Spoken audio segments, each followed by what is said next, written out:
Hey, so I'm here with my boy Ralph Malbrough. Ralph, how you doing, buddy?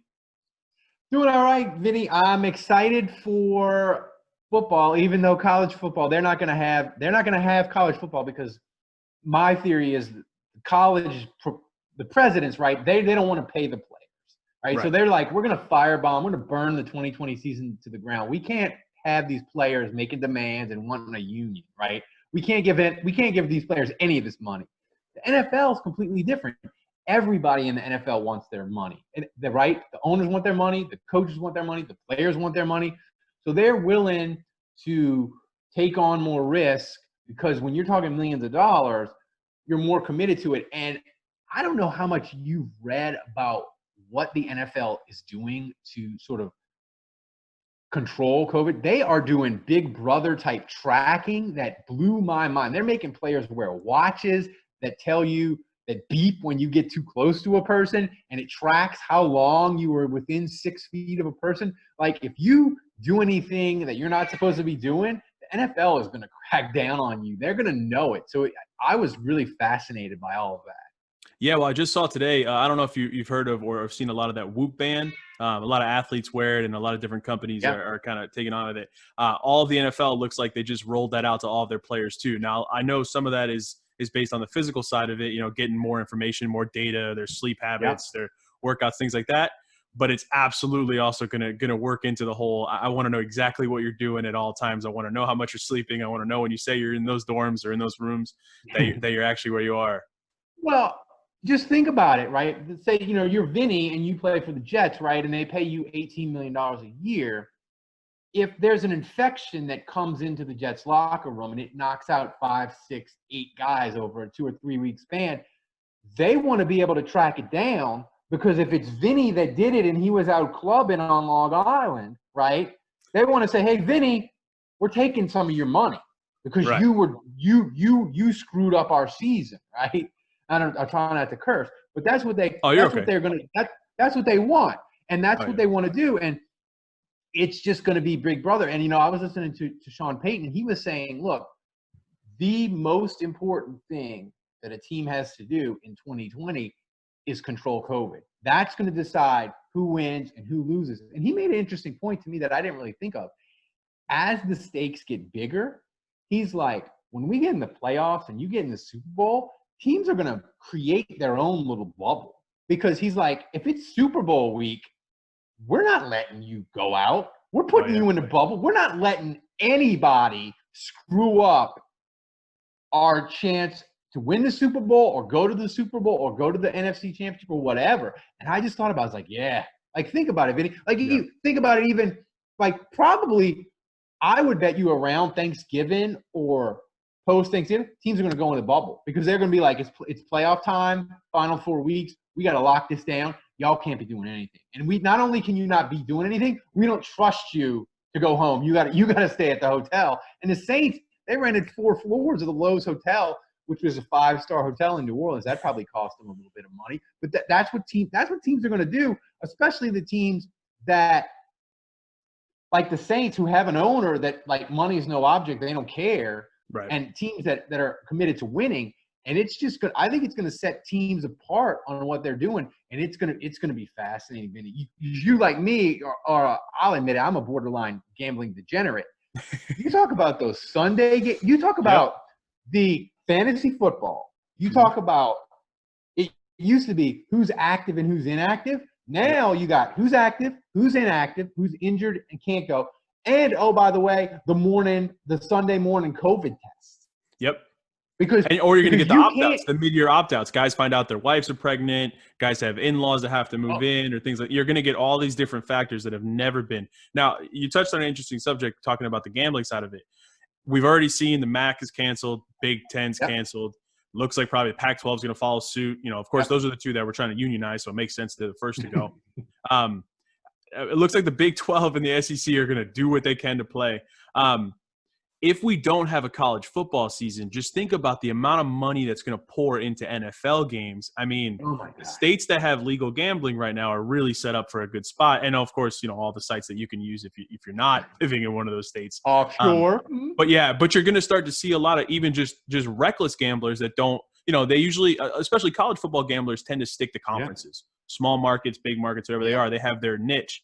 The NFL, that's a different game, and you're going to see a lot of money pouring in where people don't know how to bet the NFL. Oh, completely. And I think you're gonna have a thing of the NFL is gonna look to fill the time, and they're gonna say, hey, we're gonna put games on Saturday. They might even put games on Friday because you won't have high school football, right? The NFL had always, the NFL and college for the most part has always said, look, Friday is for high school. We're not going to intrude on that. Right. Just because it's sort of the right thing to do, right? It's high school football and that. But if they don't have it, I think the NFL is going to say, hey, no college football on Saturday. We're doing Saturday prime time. We're going to do Friday too, because then it also makes the schedule easier to do, and you can stretch out the games because you can have a team play on Friday, and then you can have a team play the next Monday. That gives you longer time. You can test more, and you can find the false positives. If a guy tests, you can test him a couple of times, right? If he becomes positive, you can find out if he's really negative, and it gives you a longer time to weed out the positive test, right? So you make a safer environment.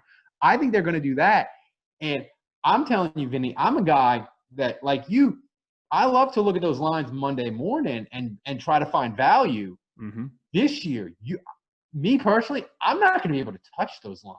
No. You could even if they're tempting, I'll be like, I don't know what's going to happen. Guys getting positive, negative during the week, opt out, like you said. To me, it's going to be bananas because all of my bets for the NFL, they're all happening Sunday morning. Not a moment. As close to kickoff as you could get now, for sure. It's going to be the first time for that for a lot of people. You're going to see a lot of just different habits that are going to be taken off with it. One thing I do want to ask your opinion on. The only thing I think the NFL has missed, I thought they had, because they had the longest, right, of any major sport to kind of go through this situation. I really thought they should have done a better job of changing the schedules. I know they're made early, and I know that you kind of do that. I felt like they should have tried to stay with more regional schedules. Granted, they're not sitting coach, going through a regular airport. Most of them are flying chartered flights anyway. But just to eliminate that side of traction, if you took the country and basically broke it down into 4, you can make a thick enough schedule, even if you broke it 3 and you took the South and then the 2 coasts and did it that way. Everyone can bust the games. Like you're saying, if you're going to be playing games all different types of days, you can take a game on Monday, give yourself off Tuesday, Wednesday, bus yourself from New Orleans to Atlanta, take a hotel in a high school field because there's no one to compete with, and then stay there for 3 days, and you're playing that game on Sunday against Atlanta, right? Like you can really start to move yourself around. I think probably the thing that would make even more sense would be you limit the games. You don't make Seattle fly to New Orleans, right? You don't make Seattle fly to New York, and you say, hey, we're going to try to regionalize it, and that way the flights are shorter, the stays are shorter. I'm going to say I don't think they're going to play. They're definitely going to try to have a season, and they're going to give us something. And look, you may not be as old as me, and this is sort of even before my time, but in 1982, the NFL had a players' strike, and it lasted for 2 months. They played 2 games, went on strike for 8 weeks, came back, played 7 games, and finished the season. It was a 9-game season. They had 14 of the 28 teams make the playoffs. So I think, Vinny, they won't tell us that they're like, look, we did this schedule at 16 games. We're playing 16 games. And they'll tell us all that. You know damn well that when they did that schedule and they did the computer, they told that computer to spit out 900 different varieties of schedule. Right. And you know that if something happens between now and post Labor Day, or now from whenever, you know they have all sorts of alternate schedules that they'll plug in and do it if need be. But the thing with the NFL is, and this is what my co-host says on the podcast, he says, look, they're going to plow through. And if they have to cancel games and you're a team where you don't get to play all 16 games, tough. If you have a ton of guys get COVID, tough. They're going to keep on plowing through because they want these games on TV to get their TV money. And this may sound cold, but Vinny, I truly believe the only thing that will stop this NFL season from getting finished, however it is, whether it's 10 games, 12 games, 16 games. The only thing that'll stop it from getting finished is if a star player gets COVID and dies. That's the only thing that'll stop it. Anything short of that, it's going to keep on keeping on. And look, the product may be terrible. You may have the third string quarterback for the Jets playing a game. The Saints may have that's not much Tommy better than the first Stevens. string quarterback for the Jets. You may have the Saints playing Tommy Stevens at quarterback. God only knows, right? But they're going to plow on. They're not going to care. They're going to be like, tough. You should have handled COVID better. Play. Like they're not going to care. They want these games on TV. Yeah, I mean, they're definitely going to take advantage of it because they are the most money-hungry league, and not in a negative way, right? They've created the best product over any sport, over any really amount of time, and they're gonna capitalize on that. And they have a bottomless pit of money, like right. the NFL. Like they can say, hey, Saints, you need $20 million to do your tests, to test every player twice a week or 3 times a week the whole year. Here, like it doesn't matter, because when you're talking $7 to $10 million of $7 to $10 billion of TV money. Yeah. The NFL, they've lost the 30% of the gate. But if you said, hey, it's going to cost you $1 billion in extra expenses to get this season off, but you still make $9 billion, of course you're going to do it. And $1 billion can get you goddamn whatever you want, right, as far as testing and bubbles and all that sort of thing. So I just think the NFL has resources where they are going to do it. And the thing is, we're so desperate for sports, Vinny, it's not going to matter about how good the product is. We're going to watch it, and me and you are going to gamble on it. Yeah, well, and that's the other thing, too. So I spoke about this on one of my previous shows about how I've kind of had a little bit of apathy toward the sports that came back, right? The NBA, Major League Baseball. I don't know if it's just that I'm not that drawn to them on a day-to-day basis anyway. Yeah. But just, the way the Major League Baseball's handled the whole COVID situation, they've already had, numerous tests come back positive and teams canceled and that. The NBA, again, I'll wait till the playoffs. Like, no matter what they did, I'm going to wait till the playoffs to watch the NBA. But there is always that extra driver with the NFL. There's always that extra driver with football.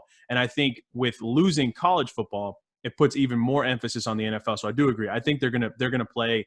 I think they'll march out any games they can. I think if travel gets really, really bad, I think they'll just say each division can play themselves 4 times, and we'll have a schedule that way. Like we'll get through it. They'll go, Vinny. I'm convinced they'll go as minimal as a 6-game season. I truly believe that, where they just say, hey, everybody, you play your division games. And we're just going to let 20 teams in the playoffs, and it's not fair. Yeah. We don't care because it's on TV. Like, don't for 1 second think the NFL cares about the legitimacy of the product or the legitimacy of handing out a Lombardi trophy. All they care about is getting these games on TV so we can watch and they can get their money. Yeah, no, they will. They'll definitely do that. Now, I want to ask you a question because your division, right? You're a huge Saints guy. You're host of the Saints Happy Hour podcast, one of the best podcasts out there, one of the podcasts I've been following for a long, long time. For those of you that don't know, I worked with Ralph years ago. He's been doing this podcast. We just talked about it for probably a dozen years. They've had this podcast going. Your Saints have had a great run. But I want to talk about the division real quick before we even dive in. I know not all of them are at the height of their career, so it's not the same representation. But Drew Brees, Matt Ryan, and Tom Brady in the same division has to be the best collection of quarterbacks to ever be in a division at the same time. It's gonna be great. And Teddy Bridgewater is good. Yes. Like if Drew Brees had retired, the Saints probably would have brought him back to compete with Taysom Hill this year to be the quarterback. So Teddy Bridgewater is great, and he was really.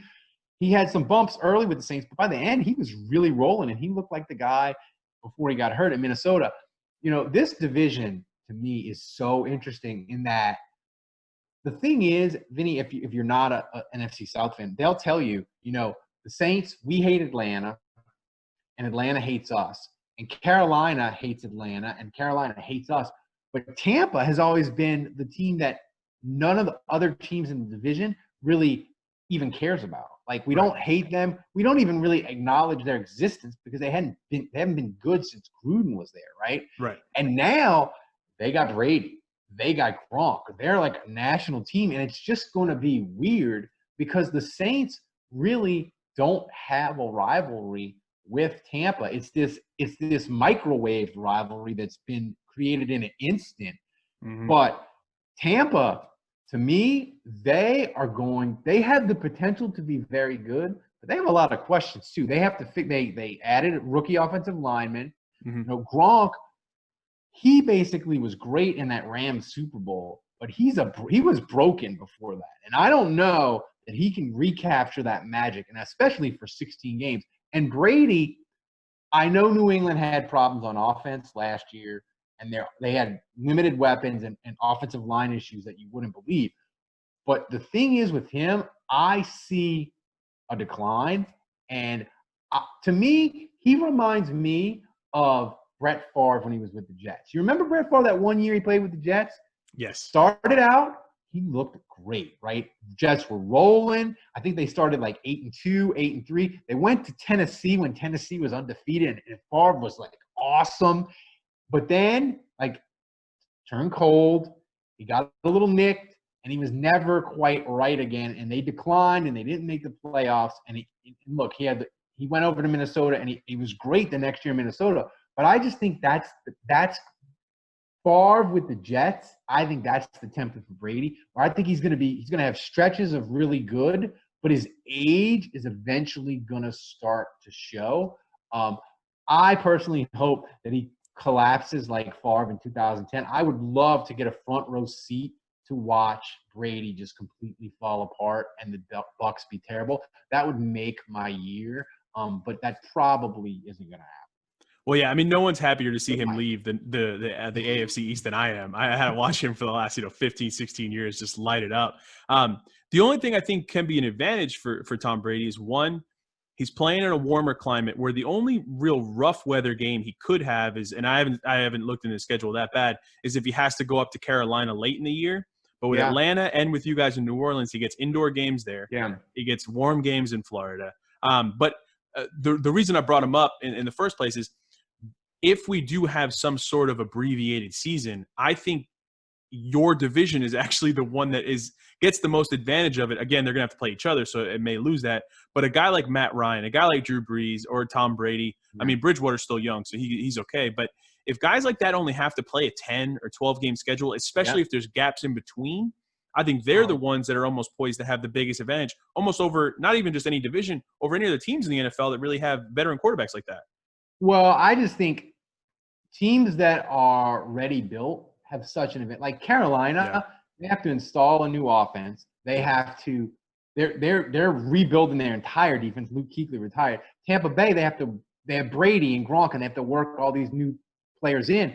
I think teams like the Saints, where this is basically it for the Saints. They had the awesome draft in 2017, right? Right. And all those guys. Ohio State of the South, baby. That's right. They can win the fourth straight division title in the South, but all those guys, you're going to have to pay Lattimore. You're going to have to pay Ramczyk. Kamara's a free agent. Marcus Williams is a free agent. They have to make decisions on guys. Demario Davis is going to be a free agent. And you just paid a lot of money to Michael Thomas. Yeah, they just paid it. So this is really the last run of this group. It's sort of like a college team that, like, they're all seniors, and like this is the last hurrah. Now, they've literally been the best team in the NFL the last 3 years. They're 11, 13, and 13. They're 37 and 11 the last 3 years. Playoff heartaches, we can get into all that. Right. But this really is their last run. But I think because they've been together so long, they're ready built. Drew Brees doesn't need a lot of practice reps with Michael Thomas. And they got Emmanuel Sanders. They need to work him in. But I just think they're ready built in a way they don't need as much practice as other teams. And I think that's an advantage for them. I think it's an advantage. The teams that are good, it's just an advantage. Kansas City, even like a team, probably Buffalo in the AFC East, like as much as you think they're kind of mediocre or whatever, like it's the third year of Josh Allen and they've got the same group. So it's going to be really interesting how this season goes. But I will say there's going to be at least two teams that we think are going to be great and they have the potential to be amazing. COVID's just going to wreck their year. And it's we have no idea who it's going to be. You're going to have a team that COVID's going to wreck their year from start to finish. And you'll probably have a team, Vinny, that doing great, looking spectacular. And come December, one of these like back-to-back Sundays, you're going to be like, oh, Buffalo, 3 offensive linemen got COVID. 3 defensive players got COVID. They're out for 2 weeks. They're quarantined, and suddenly Buffalo, they're 9-4, and in 3 weeks you're like, oh, they're 9-7. They missed the playoffs. Yeah. That's gonna happen. And again, the NFL is not gonna make exceptions. They're not gonna care. The train is just gonna keep on moving. Now I have a question for you here, right? Let's say we get through a season. Maybe it's an abbreviated season, but let's just say we get through a 16-game schedule, right? We get to the playoffs, and maybe some ticks of COVID tests start coming out. The playoff teams are maybe pulling guys in, keeping everything together. Can you see the NFL shifting to say, okay, guys, all of the playoffs are going to be played in Texas. We're going to use Houston and Dallas as our 2 stadiums. We're going to pull these teams in, or it doesn't have to be Texas, or it could be Florida or any other, kind of warm weather state. I feel that there's no way they're going to be able to do this and still treat this as the way the country is. I think they're going to look for temperature controlled environments and things to try to make it as even as possible. Most likely we get no fans, so that doesn't matter. But I think that's important, and it's important to say, like, how is circulation in these indoor stadiums? But that's a great point that I didn't even think of.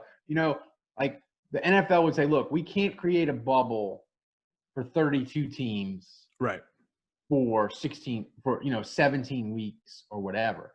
But you know what you can do? You can create a bubble for 7 teams in the NFC and 7 teams in the AFC, right? And you can say, hey, everybody, we're going to go, and you're going to just play it. And the thing is, because the NFL is single elimination, right, you may start with 17. You may say, hey, we're going to do it in New Orleans because everything's downtown, right? And maybe Louisiana gets COVID under control. And you're going to say, hey, everybody's downtown. Well, you start with 7 teams, but after the first week, you're down to 4. Right. So, like, you can play all the games. You can do all the practices. You can figure it out. I think that's a great point that I didn't think of. Like, they won't do a bubble for the year, but they'll do a bubble for the playoffs.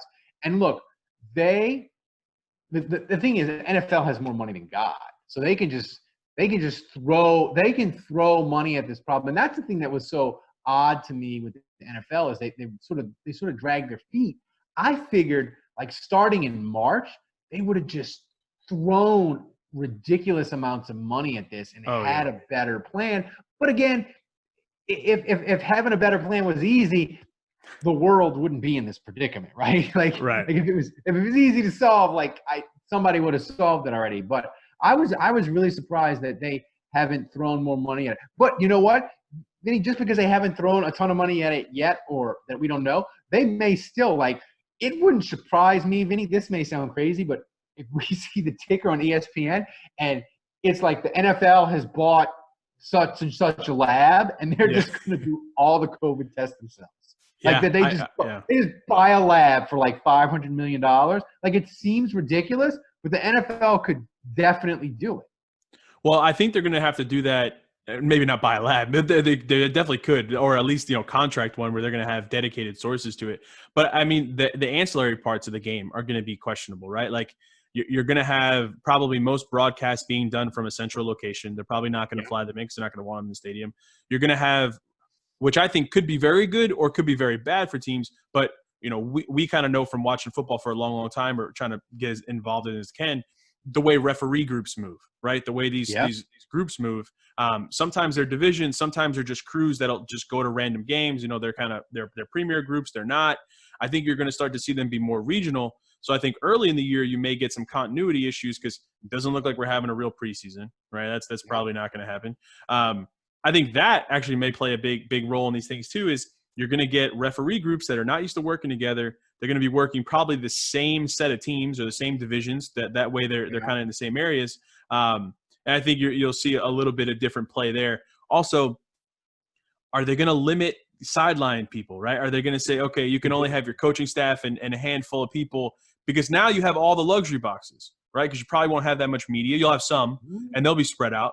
But, you get all this extra advantage. So I really wonder about those parts. That's what kind of interests me on how the NFL is taking it, is what's that going to look like? Because the whole fake pictures in the stands and digital media, I don't know if they're going to do those so much. But I feel like what they're going to do is they may spread their groups out there. And now you have guys, like I just think I always lead into the cheating side of it, right? Are guys going to be sitting in the stands reading plays? It's very quiet. You're not going to have the crowd noise. Are there going to be issues with headset, things like that are going to be much different this year? I think it is, and I think audibles. I think teams are always in the NFL and anywhere. Look, you see it. I'm an Astros fan. The Astros Chiefs.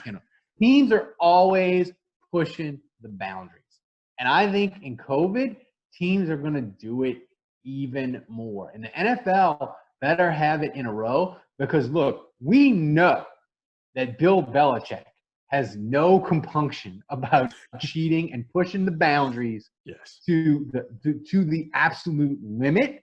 So the NFL better have their ducks in a row. But I'm going to tell you another thing that's going to be interesting to me is, they said, look, we're going to expand the practice squad, right? It's like 16 players, and you can move them up and down like it's the minor leagues.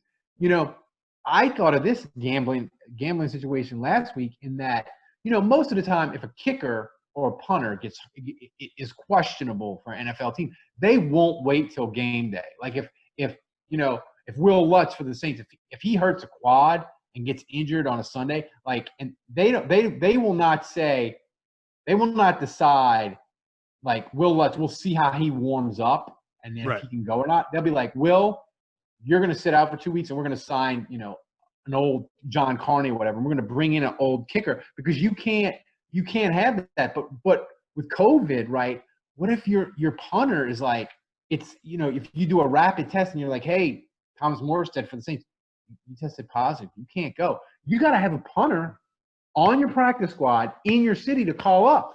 Long snapper. We don't think about long snapper until he's terrible and he's snapping the ball over dudes' heads, right? Right. Or kicker, right? If you go from having a great kicker to you got to call up some guy from that's Division III and he's got a kick on Sunday and he goes 1 for 4, it's the difference between a playoff spot and not. So I think you're going to have this massive amount of chaos where teams are going to have to figure out, who do we keep on the practice squad to call up an emergency situations where you would never even think of that. Like, I got to have a punter ready. I got to have a kicker ready. I got to have, a long snapper. I got to have a return guy. I got to catch punts. Like, all these things on the practice squad where you just don't have to worry about it on game day. Now it's a whole different set of circumstances. Yeah, it's gonna be fun to watch. I mean, it's definitely gonna be hectic. I don't feel like my Jets will have it figured out. They haven't figured out most things. Hey, I'll say this for the Jets: they fleeced Seattle for Jamal Adams, because if you're not going to pay him, trade him at maximum value. And that they got 2 number ones for him, I was floored. I was floored that Seattle, not only did they give up 2 number ones, but they still have to pay him. Now, I know you could say, well, Seattle's a perennial playoff team, and that's going to be 2 picks. Either, worst case scenario probably for Seattle is they go 7-9, so it's like pick 10 to 14, right? Or like probably it's going to be like 8, like 22 to 32. But 2 number ones is 2 number ones. Yep. So I think the Jets, once you decide not to pay a guy, you have to trade him at maximum value. And I was surprised as anybody that the Jets actually did something smart. I felt good for you though. Yeah. No. Well, so. It's a catch-22 for me, because it's equally as frustrating that they finally get a star, they get a bona fide star on the defense side of the ball, and not even 3 years into him being on the team, they can't figure anything out with him, right? Whether it's his personality, whether it's their personality. I mean, I'm always going to side, on the side of the player. That's just kind of the way I usually tend to side on these things. But yeah, I mean, it comes a point where you can't always sign a superstar or draft a superstar and never sign one. But I do think for the first time in a while, they've gotten rid of the player at the right time. They didn't get into a franchise tag situation. They didn't get into a long-term beef. He didn't have to hold out. You didn't get into one of those situations. You got rid of him early. I do think they have a big hole in their defense now. McDougal's good. They didn't, and that's the other thing. They kind of slept that in. Kind of slipped that in the pick. I mean, in the trade. he's a starter, right? He's a starting safety in the NFL, and they got that plus the 2. They did do a good job of at least getting a player this year and future value. And this gives me an excuse to bash the Texans. I love to bash on the Texans because I think Bill O'Brien's a terrible coach and terrible general manager, and he has a weird-looking chin. But here's the thing with I think teams learn from the Texans is, remember, with Clowney, the Texans, they picked up his extension, and he had the franchise tag, and the Texans didn't trade him before the draft, and he didn't sign the franchise the 1-year franchise offer, right? The franchise tag. And he basically dictated the terms. He's like, look, Texans, I'm not signing this unless you trade me where I want to go. And that wrecked his value. They only got a 3rd-round pick for Jadeveon Clowney. It's criminal, right? Yeah. And I think the Jets looked at that and is like, look, we have to make up our mind. We cannot have a Clowney situation where Adams is either in the final year of his deal or we don't pay him, we can't come to an agreement, and he has to decide whether to sign the franchise tag or not, and he doesn't, and suddenly it's August and he's not going to sign the tag, and we have to trade him for like a 3rd-round pick. We can't have that. So I'll give them credit for that, where they were smart, where Bill O'Brien is not, and, that's where you get good value. And I just think the Texans, what they are doing to Deshaun Watson, who's one of my favorite non-Saints players, what they are doing to him is criminal. They traded away Nuke. It's infuriating to see such a great young quarterback have a coach / general manager not run them well. And the thing to me with Bill O'Brien is, who decided he was so smart that he gets to run the entire Texans? At least with like Belichick or Sean Payton or Andy Reid, like they have skins on the wall. They have Super Bowls and playoffs and AFC championship appearances and that sort of thing. Like, what the hell has Bill O'Brien done to have all the power for the Texans? Like, explain this to me, Vinny. Like, why? I'm sorry, but why does he get to run the Texans? Like, what has he done to deserve all that authority and power? Well, it's actually been worse, and I'll give you this. When they had Rick Smith as the GM, he made equally bad decisions and never actually made a decision on Sunday. I don't know. I feel like the Texans have taken the approach over maybe the last 7 or 8 years where they wanted to try and fall in line with doing what the Patriots did. And instead of saying the Patriots got very, very fortunate that Belichick worked out, they had some really great drafts, and that kind of all came together because Belichick had success with the Browns, went to the Jets for 37 minutes, and then left really quick and went to New England. But he had success with the Browns, but he wasn't a world beater with the Browns, right? He didn't. Oh, and let's remind the people he stole $1 million from a dying man, Leon Hess. He did. Remind the people of that. He did. I've hated Bill Belichick for a very, very long time. But he wasn't this world beater before he came to New England. He was a good coach. He was a solidified coach, but that whole formula came together kind of organically, right? Like they started to give him more power. He earned that. He had this kind of whole thing where he just really wasn't going to pay players market value. But he was very fortunate to have Tom Brady for the last 16 years. And Tom Brady decided that he wasn't going to be the guy that wanted to be number 1 on the payroll sheet as far as quarterbacks, right? He never was. Yeah. So they were very, very fortunate in that. The Texans have taken the approach that we want to model ourselves after that. And instead of saying, let's try to find the guy and then we can conform to that model, they're saying we're going to try to figure out that model and let's go find a guy. Oh, this guy used to work with them. Maybe he'll work. And I think that's a really bad play because he's too emotional as far as he doesn't take a lot of flack, right? And Belichick does the same thing, right? If you give Belichick a negative question, he looks at you stupid and says a stupid thing, but he's deserved that. Bill O'Brien hasn't. And you can't have those kind of interactions happen with players. And then me as a fan, right? I'm a Jet fan, but my wife, we live here in Houston. It doesn't make me feel very comfortable that you're going to look at that down the road and say, well, he's going to give that player a fair shake at the negotiating table because now you feel like he's not going to be – he's going to have an objective view at it, right? And that's problematic for the Texans and I think for the fans here. Well, and here's the thing with the Belichick model is he had Brady, and that's the thing that I love about the Saints is, all the analytics tell you trade down, you accumulate more picks. You don't, You don't trade up. The Saints, their model has been, we identify the players we like and we trade up. They only had 3 picks in this year's draft. Like, they trade up. They traded up for Kamara. They didn't trade up for Lattimore, but that was only because teams refused them. They were, they just are super aggressive. And I like the fact that everybody's going one way, the Saints are going another way, and the Saints have spent a lot in free agency. The Saints go after mid-range free agent guys and kind of overpay. Like, when they signed DeMario Davis from the Jets, people were like, what are you doing? Why are you paying years $26 million, $16 million guaranteed? He's nearing 30. Why are you doing this? And the Saints are like, we're doing this because our linebackers are terrible, and we need a dude who can cover the pass. We're tired of having bad linebackers, and we think he's the perfect fit for our defense. And he was, right? Yep. So the Saints play this game of, instead of spreading out the risk and saying, hey, acquire more picks, don't be aggressive in free agency. The Saints' whole philosophy is, they're the guy at the craps table that is like, I'm going to get hot, watch. And it's worked out for 4 years. So it's fun. But who has succeeded from the Belichick tree? Meaning, like, who do you point to that's like a Belichick disciple that's like, yeah, he's been awesome? Like, who is it? I can't think of anybody. Vrabel's got a shot at it, I guess. But Vrabel. But the thing, even with Vrabel too, is Vrabel has a bonkers year last year, right? Above it, kind of anywhere. But I think they made a really bad decision throwing the amount of money that they did at Tannehill. I know you have to throw that money at Derrick Henry. He's 75% of your offense. But I think there's regression there. Now, yes, they're built defensively, right? They're built defensively, and they're going to run the ball. They're going to play old school football. I get that, and I can appreciate that. But to your point, no one has really succeeded from the Belichick tree, because it's not the Belichick tree. It's Belichick. It's Belichick and Brady. I mean, we're going to see this year. I mean, they've had the most opt-outs, so they made what their product's going to look like maybe very questionable.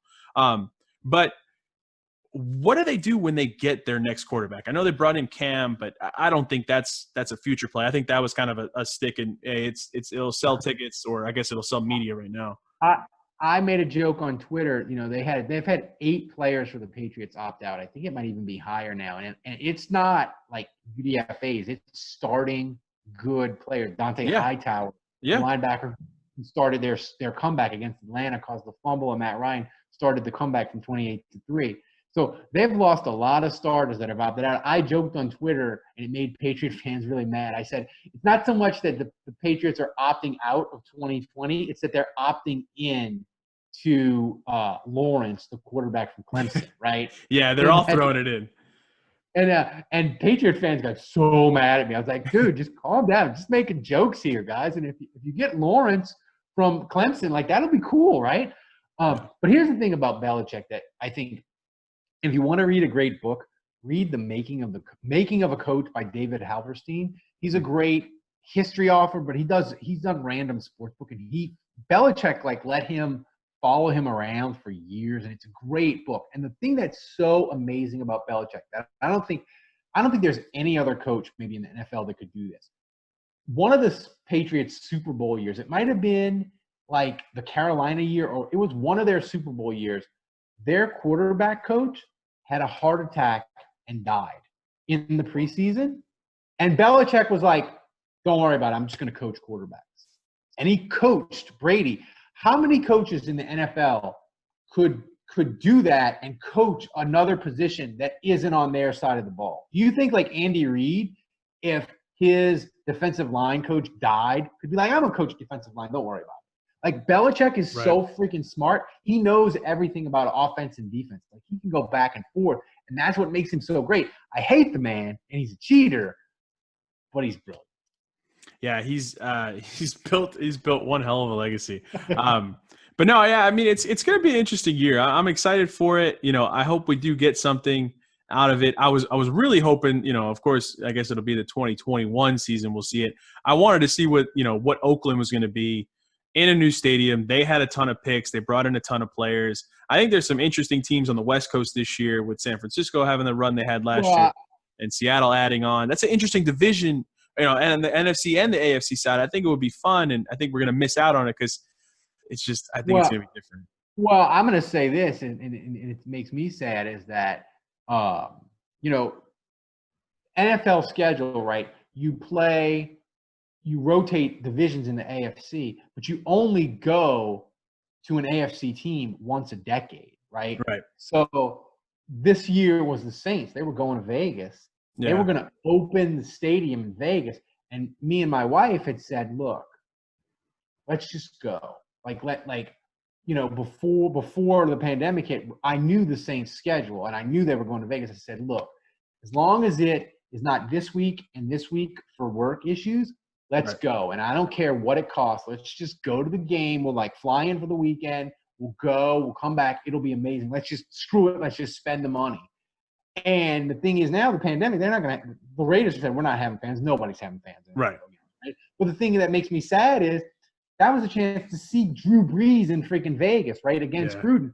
The Saints aren't going to Vegas again until 2028.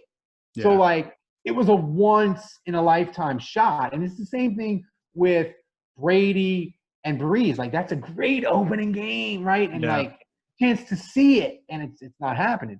So that's what's interesting about these teams this year to me is you have all these things that you get excited about, but it's going to be so unique an experience. And I'll tell you, I don't know how much sports you've watched. It's good. I think the NFL is going to be the most weird without fans, because baseball and basketball playoffs to a certain extent, but football, the crowd is such a part of the fabric of it, and it makes it fun, right? I just think, Vinny, no crowds at football games is going to be – if you think it's weird for baseball and EPL and other sports, football is going to be 1,000 times that. I just think it's going to jar us in a way. It's going to probably take us a month to get used to it. Yeah, it's gonna be very weird. It's gonna be interesting to see too if they're gonna allow them, like the NBA is doing, with pumping in kind of artificial noise, because they've fined teams for pumping in artificial noise in the past. I know it's a different situation. Yeah. These fans, we make jokes about Atlanta all the time that they pump in their crowd noise. Yeah. So now I would just love to see, what that conversation looks like when they're getting fined for it. And they're like, hey, you know what? How did you actually do that? Because we're gonna need to do that at 31 other stadiums this year. But look, Ralph, I really appreciate you coming on and talking with me.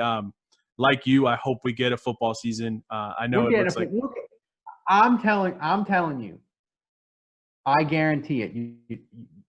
They're gonna have a football season. It might be weird. It might be not 16 games. It might have bye weeks. They might change the schedule right before it starts. They might delay it a couple weeks. It is going to be really freaking weird. We're going to have NFL football. And it may make some people mad that they're like, it's only 6 games. What is this nonsense? Yeah.